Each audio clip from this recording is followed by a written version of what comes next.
In today's video, I'm going to teach you how to crop an image using Adobe Photoshop.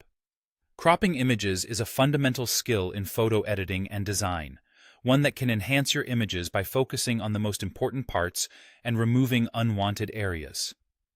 Whether you're a beginner or just need a refresher, this guide will walk you through the steps with clarity and simplicity. First, you'll need to open the image you want to edit in Photoshop. To do this, go to the File menu located in the top left corner of the screen and click on Open. A dialog box will appear, allowing you to browse through your files. Select the image and click Open to bring it into Photoshop's workspace.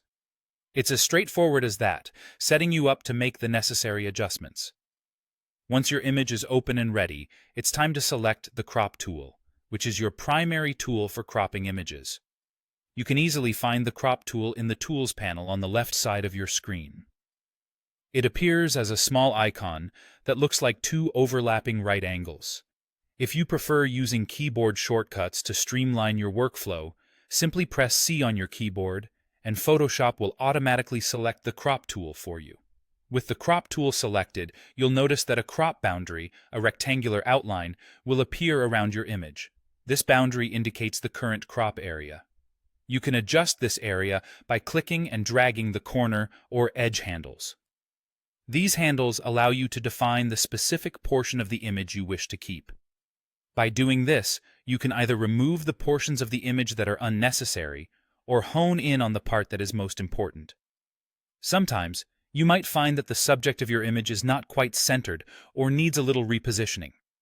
If that's the case, you can simply click and drag the entire image within the crop boundary until your subject is perfectly placed. This is a great way to ensure your image is both balanced and visually appealing. Now, if your image happens to look slightly tilted, Photoshop offers a handy feature to correct this. By moving your cursor just outside any corner of the crop boundary, you will see it transform into a curved double arrow. This icon allows you to rotate the image, helping you straighten it as needed. Simply drag it around until you're satisfied with the angle, and release. Finally, when you're content with the crop and alignment of your image, you need to commit to this new selection. You can do this by pressing the Enter or Return key on your keyboard, or alternatively, by clicking the check mark located in the options bar at the top of your screen. With that, your cropped image is finalized, ready to be saved and shared according to your needs. And there you have it, a simple and effective way to crop your images in Photoshop, enhancing their precise composition and focus. Remember, practice makes perfect, so take your time to experiment and find the best crop for each unique image. Thanks for watching, and happy editing.